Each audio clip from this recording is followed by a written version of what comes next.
Well,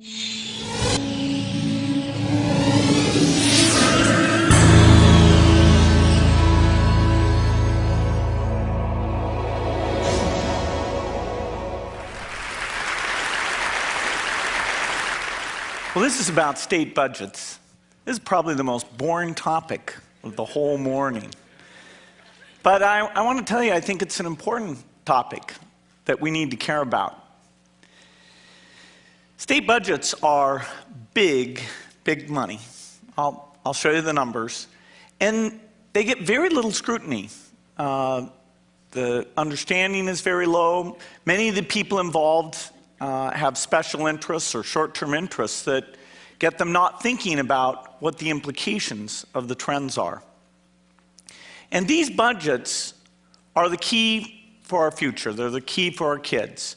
Most education funding, whether it's K through 12 or the great universities or community colleges, most of the money for those things is coming out of these state budgets.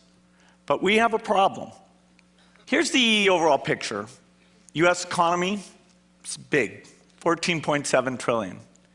Now, out of that pie, the government spends 36%. So this is combining the federal level, which is the largest, the state level, and the local level. And it's really in this combined way that you get an overall sense of what's going on, because there's a lot of complex things like Medicaid and research money that flow across those boundaries. But we're spending 36%. Well, what are we taking in? Simple business question. The answer is 26%. Now this leaves 10% deficit. Sort of a mind-blowing number. And some of that, in fact, is due to the fact we've had an economic recession.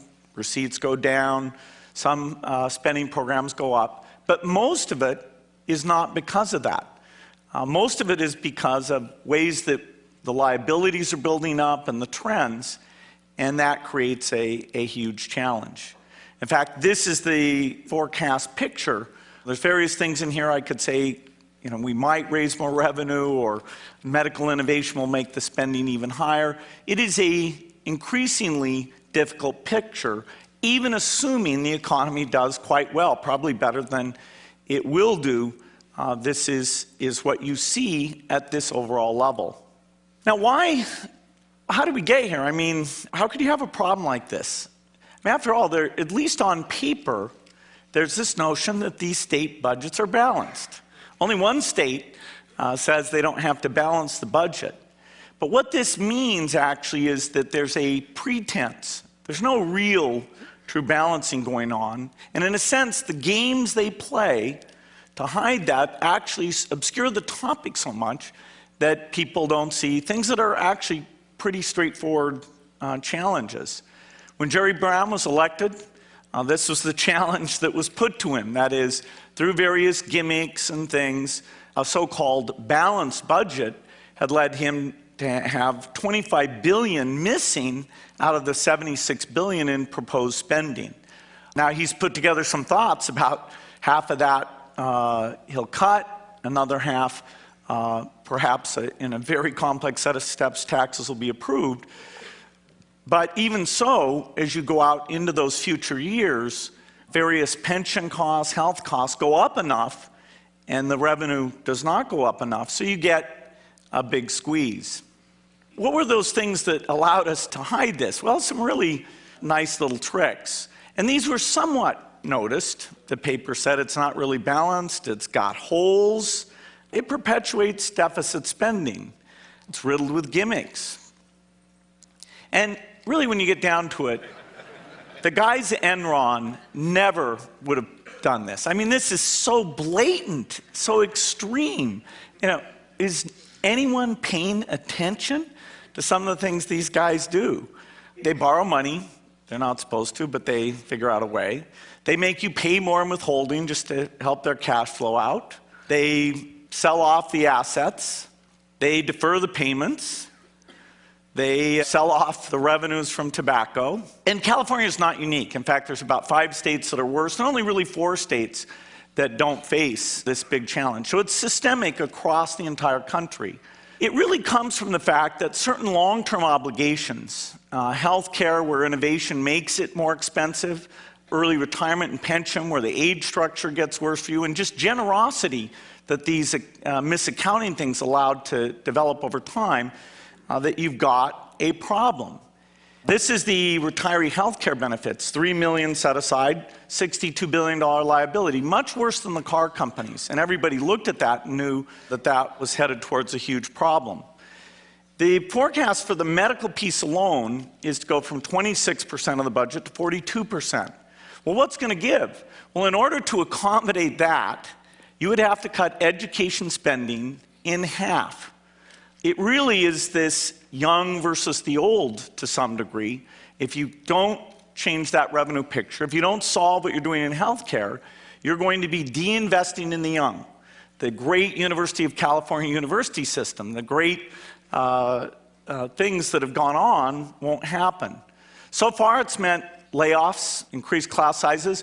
Within the education community, there's this discussion of, should it just be the young teachers who get laid off or the less good teachers who get laid off? And there's a discussion, if you're going to increase class sizes, where do you do that? How much effect does that have? And unfortunately, as you get into that, people get confused and think, well, maybe you think that's okay. In fact, no, education spending should not be cut.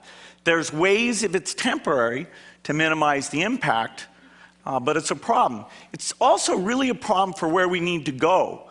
Technology has a role to play. Well, we need money to experiment with that, to get those tools in there. There's the idea of paying teachers for effectiveness, measuring them, giving them feedback, taking videos in the classroom.